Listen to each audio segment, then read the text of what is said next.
مظہر عباس صاحب، ایک تو آپ سے وہی سوال کہ کیا یہ پیش رفت کشیدگی میں کمی کا آغاز ہے، اور ساتھ میں یہ ایڈ آن بھی کرنا چاہوں گا آپ سے. کچھ دیر پہلے یہ بات سامنے آئی، سینئر سیکیورٹی عہدیدار، ایرانی میڈیا یہ رپورٹ کر رہا ہے، سینئر سیکیورٹی عہدیدار کے مطابق واشنگٹن اور تہران میں کوئی بات چیت نہیں ہو رہی. سینئر سیکیورٹی عہدیدار نے ٹرمپ کے بیان کو نفسیاتی جنگ قرار دیا اور کہا ہے کہ ایران کے جوابی حملوں کو دھمکی نے امریکہ کو حملے ملتوی کرنے پر مجبور کیا ہے. کیسے دیکھ رہے ہیں آپ؟ جی، میرا خیال ہے کہ یہ جو بات چیت والی اطلاعات ہیں، مجھے اب بھی اس میں شکوک و شبہات لگ رہے ہیں، اور مجھے لگ رہا ہے کہ لل بیفور اسٹارم، اور یہ ٹیکفل چیز بھی ہو سکتی ہے، اور وہ ہو سکتا ہے کہ اس وجہ سے یہ فلر چھوڑا ہو کہ ایران تھوڑا سا کام ڈاؤن ہو جائے، یہ ساری سچویشن، اور کوئی بڑا اٹیک ہو جائے. تو ایران اس کے لیے اب تیار نہیں ہے، کیونکہ دونوں ٹرمپ بھی اور نیتن یاہو بھی جو ہے وہ بالکل بھی نہیں چاہتے کہ ایران کی جو موجودہ قیادت ہے وہ رہے. اب وہ ظاہر ہے ایک قیادت آتی ہے، دوسری قیادت آتی ہے، تو آپ یہ تصور نہیں کر سکتے کہ کہیں یہ الگ بات ہے کہ امریکہ کے اندر بہت زیادہ پریشر بلڈ اپ ہو رہا ہے، دنیا میں امریکہ جو ہے آئسولیشن کا شکار ہو رہا ہے، لیکن اس سب کے باوجود نوئنگ ڈونلڈ ٹرمپ کی جو پوری پرسنالٹی ہے، اس سے اندازہ یہی ہوتا ہے کہ ٹرمپ بالکل بھی ایران کے ساتھ کسی قسم کی پیس ٹاک نہیں چاہتے. لیکن ان کی پرابلم یہ ہو رہی ہے کہ وہ یہ سمجھ رہے تھے کہ چند دن کی بات ہے اور اب اس معاملے کو چوتھا ہفتہ ہونے والا ہے،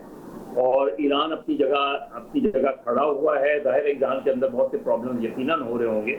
لیکن مجھے لگتا نہیں ہے، مجھے یہی لگتا ہے کہ یہ ایک عارضی جو ہے چیز ہے، اور کسی بھی طریقے سے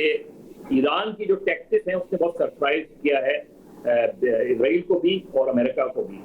ان کی قیادت ظاہر ہے، ان کے بہت سے لیڈر مارے گئے، بہت سے سیکورٹی ایڈوائزر مارے گئے، لیکن جس پوزیشن پہ ایران نے اپنے آپ کو لا کے کھڑا کر دیا ہے، اور جو گلف اسٹیٹ کی صورتحال ہے، اس نے نہ صرف امریکہ کو پریشان کیا ہے بلکہ دنیا کے بہت سے ممالک کو اس حوالے سے کہ ایران سے اتنی 20-25 سال 30 سال کی سینکشن کے باوجود ایران دنیا کی سب سے طاقتور سپر پاور کے سامنے کھڑا ہے، اور اس نے پوری ایک اسلامک کنٹریز میں، خاص طور پہ میں رولرز کی بات نہیں کرتا، لیکن عوام کی سطح پہ ایران کے لیے ایک نیا جذبہ پیدا کیا ہے. ایران کس طریقے سے ایک بڑی طاقت کے سامنے کھڑا ہے، جس کے ساتھ اسرائیل بھی ہے، سب کچھ ہے دنیا میں. وہ ایران کو بظاہر کسی بھی ممالک کی ایسا سپورٹ نہیں ہے، شاید رشیا واحد کنٹری ہے یا چائنا پیچھے سے بیک کر رہا ہے. ادروائز ہم دیکھتے ہیں کہ ایران کے ساتھ اس طریقے اور سینکشن ہمارے سامنے ہیں. جب یو این سینکشن ایران پہ لگائی گئی، کسی نے ایران کا ساتھ نہیں دیا. تو اس لیے ایران تو بالکل بھی، ایران پہلے بھی یہ چاہتا تھا کہ مذاکرات ہوں، ایران مذاکرات کے لیے تیار تھا، مذاکرات ہو رہے تھے. آخری جو جنگ سے پہلے آخری جو بار مذاکرات ہوئے تھے، اس کے بعد آ کے یہ کہا گیا تھا کہ مذاکرات میں پروگریس ہے، اور اسی رات اٹیک، اس کے اگلے چند دن میں اٹیک کر دیا گیا. تو آج جو صورتحال ہے، یہ امریکن اسٹریٹجی تو ہو سکتی ہے،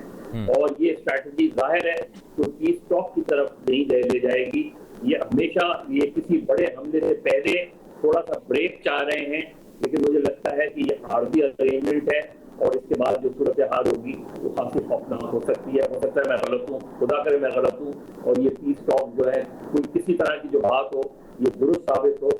اصل ایشو کیا ہے کہ اصل ایشو یہ کہ دنیا میں میڈیٹرز نہیں رہے. دنیا میں جو لوگ میڈیٹ کراتے تھے وہ نہیں رہے. دنیا اتنی پولرائز ہو گئی ہے کہ کوئی بھی میڈیشن کرائے بھی، جس طرح ہم نے دیکھا کہ قطر میں جب مذاکرات ہو رہے تھے اس وقت، تو اب ایسی صورتحال آ گئی ہے کہ پوری طریقے سے دنیا بٹی ہوئی نظر آتی ہے. اس لیے مجھے نہیں لگتا کہ کوئی پرماننٹ سلوشن اس کا جلدی نکلنے والا ہے. ایگزٹ اسٹریٹجی اس سے پہلے 2 مرتبہ کوشش کی تھی امریکہ نے، لیکن وہ بہت ہی مشکل میں پھنس گئے ہیں، جس کی بنیادی وجہ نیتن یاہو اور ڈونلڈ ٹرمپ ہیں. سید محمد علی صاحب، جس طرح مظہر عباس صاحب بھی بات کر رہے ہیں کہ اب کوئی میڈیٹر نہیں رہا، لیکن آپ کو لگتا ہے کہ اس سب میں چین یا روس اس ڈیل میں کوئی کردار ادا کر سکتے ہیں یا کر رہے ہوں گے؟ دیکھیں، جو عالمی طاقتوں کے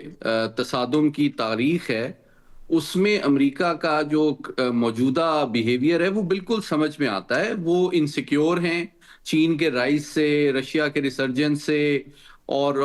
نارتھ کوریا اور ایران کی اسٹرینتھ سے. اور اس وقت امریکہ جو ہے وہ شدید غم و غصے کا شکار ہے، اور وہ اس وقت